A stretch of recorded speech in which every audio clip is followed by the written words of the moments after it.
नमस्कार, अस्सलाम वालेकुम, सत श्री अकाल, जय झूलेलाल। मैं हूं जी प्रेम बटलानी और आप देख रहे हैं हालत हाजरा का प्रोग्राम। हकीकत ये है, इब्तदा में आपसे दरख्वास्त है, चैनल ज़रूर सब्सक्राइब करें। दोस्तों, आजकल तो खबरों की भरमार है, क्या क्या बताऊं आपको, समझ में नहीं आता। जैसे कि 26/11 जो भारत में वाक़या हुआ था 2008 को, जिसमें पाकिस्तान के लश्कर तैयबा के 10 दहशतगर्दों ने 3 दिनों तक बम्बई को हॉस्टेज बना रखा था। तकरीबन 300 लोगों का कत्ल किया, ताजमहल होटल को जला दिया और उसके बाद उसका जो एक अक्यूज्ड है, उसमें मुलजिम है पाकिस्तान का ISI इन्वॉल्व थी इसमें, उसी ने पूरा उनको ट्रेन किया था 10 दहशतगर्दों को ठटा के करीब। खैर, तो एक अक्यूज्ड था जो कि जिसका नाम है तहव्वुर राना, वो उसको अमेरिका में गिरफ्तार किया और वो अमेरिका की जेलों में था।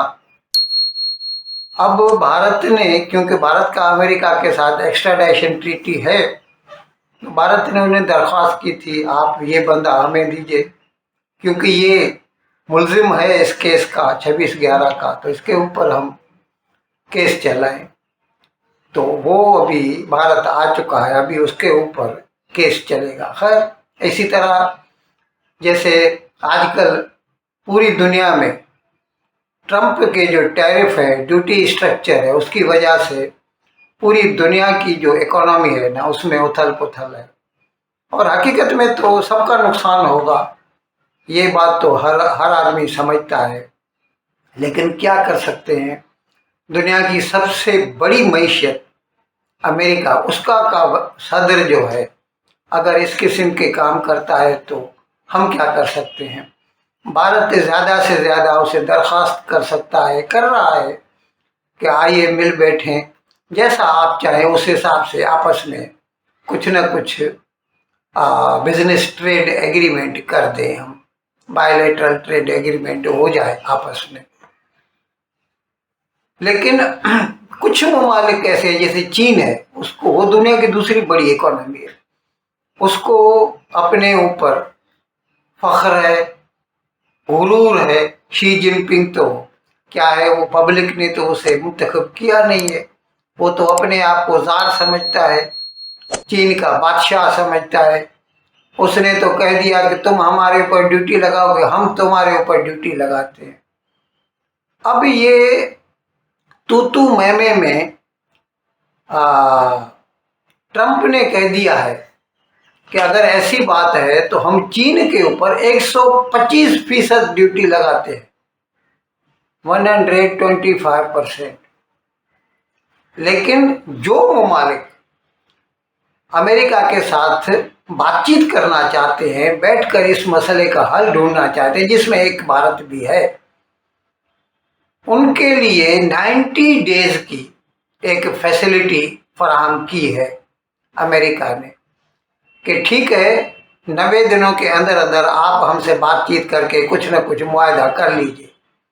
इसीलिए जब तक ये 90 डेज नहीं गुजरते, तब तक ये जो बढ़ी हुई ड्यूटीज है, वो 75 ममालिक हैं, उनके ऊपर नहीं लगेंगी।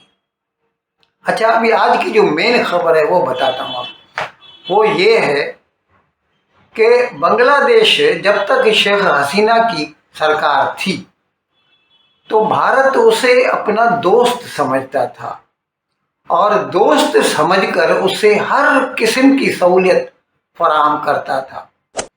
यानी कोरोना के ज़माने में उसके पास फॉरेन एक्सचेंज की कमी वाक़ई हो गई, भारत ने उसे $3 बिलियन का कर्जा दिया। भारत उसे उधारी पर पेट्रोल देता, डीजल देता, और सबसे बड़ी बात जो आज मैं जिसकी जिक्र करने जा रहा हूँ वो ये थी कि भारत उसको अपना मुल्क इस्तेमाल करने देता ताकि वो अपनी एक्सपोर्ट्स बढ़ा सके, बरामदात ज़्यादा कर सके, जिसके लिए वो भारत की ज़मीन पे आके यहाँ की बंदरगाहों से बाहर माल भेज सकता था, या फिर भारत से गुजर कर नेपाल को माल भेज सकता था, भूटान को माल भेज सकता था, बर्मा को माल भेज सकता था। ये फैसिलिटी बांग्लादेश को भारत ने दी हुई थी कि तुम कमाओ, अच्छा, विदाउट चार्जिंग एनी सिंगल पैसे फॉर ट्रांजिट फीस, कोई कमाई नहीं होती थी। फिर भी हम चाहते थे कि बांग्लादेश का भला हो। अभी जब हफ्ता भर पहले मैंने आपको बताया था, एक प्रोग्राम किया था, बैंकॉक में बिम्स्टेक की मीटिंग हुई, सरबराह कॉन्फ्रेंस हुई, वहाँ पर मोहम्मद यूनुस से, वो भी उसके कहने पर, मोदी की मुलाकात हुई। तो मोदी ने उसे सीधा सीधा कर, मैंने प्रोग्राम किया था, आप देख सकते हैं, लिंक दे रहा हूँ। उसमें मोदी ने उसे कहा था कि भाई खुदा के वास्ते हिंदुओं को तंग करना छोड़ो, आप उनका कत्लेआम कर रहे हैं, धड़ाधड़ उन्हें पकड़ के जेलों में डाल रहे हैं, ये आपको जेब नहीं देता। आप वहाँ के प्राइम मिनिस्टर, चीफ एडवाइजर कहलाता है, तो इस लिहाज से आपका फर्ज बनता है कि बांग्लादेश में रहने वाले हर बंदे की आप हिफाजत करें, भले वो हिंदू ही क्यों ना हो। It is your duty. लेकिन दुख की बात यह है कि मोहम्मद यूनुस या आजकल की जो डिस्पेंसेशन है बांग्लादेश, वो तो ये बात मानने से ही इनकार करते, नहीं नहीं ऐसी तो कोई बात ही नहीं है। यानी उनकी नज़र में अगर 200-400 500 आदमी हिंदू मर भी गए तो उनके लिए कोई फर्क नहीं पड़ता, ये तो कुछ भी नहीं है। 4-5 महीने से एक इस्कॉन का भिक्षु जेल में पड़ा है, उसकी जमानत नहीं हो रही। उसका कसूर क्या? उसने सिर्फ एक जुलूस निकाला था, हिंदुओं को सिक्योरिटी फराहम करो। अरे भाई, ये तो गवर्नमेंट की ड्यूटी है। उसके लिए उसे जेल में डाल दिया बगावत के जुर्म में, और उसको जमानत नहीं मिल रही। हाई कोर्ट तक जमानत नहीं दे रही उसे। कोर्टें भी वहां की इतनी पार्शल है। तो जब यूनुस ने ये बात मानने से इनकार कर दिया, तो पहला काम भारत ने ये किया कि ठीक है भाई, जो हमारी दोस्ती थी उसकी वजह से हम आपको ये ट्रांजिट फैसिलिटी देते थे कि आप अपना माल हमारी ज़मीन से गुजार कर एक्सपोर्ट कर सकते हैं। ये फैसिलिटी हम वापस ले रहे हैं। ये उसका हक नहीं बनता, ये उसके ऊपर मेहरबानी थी बांग्लादेश के ऊपर। अब जाहिर है उसको तकलीफ तो होगी, उसे गुस्सा आएगा।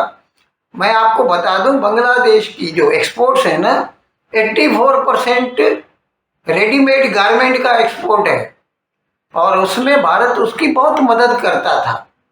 भारत उसे अपना कपड़ा देता, भारत उसका माल खरीदता लैंड के रूट से। ये मैं बता दूं, पाकिस्तान आज तक भारत को ये फैसिलिटी नहीं देता है। हता के मेरे ख्याल में 3 साल हो गए, इमरान खान की सरकार थी 2022 में, अप्रैल से पहले इमरान खान था। उस वक्त अफगानिस्तान को भारत ने 50,000 टन इमदाद दी थी गंदुम। भारत पाकिस्तान से कहा था कि आप खाली बाघा बॉर्डर से उसे जाने दें ताकि वो वहां से पेशावर और जलालाबाद चली जाए गंदुम, जिसमें भारत एक पैसा भी नहीं कमाता था, अपनी जेब से गंदुम दी थी। तो वो पाकिस्तान ने इनकार कर दिया था, हमारी जमीन से नहीं गुजर सकती।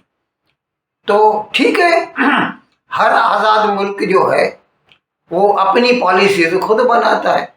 तो भारत ने भी अभी यही सोचा है कि अगर बांग्लादेश हमारे साथ दोस्ती नहीं करना चाहता, तो फिर हम ऐसी दोस्ती की जो भी फैसिलिटीज उसको फराहम कर रहे हैं वो क्यों करें। तो इसीलिए भारत ने ये फैसिलिटी फौरन बंद कर दी है।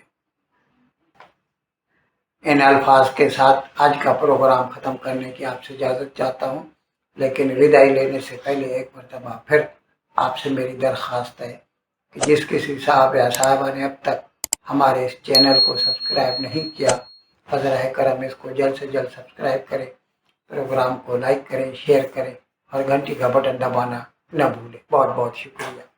खुदा हाफ़िज़।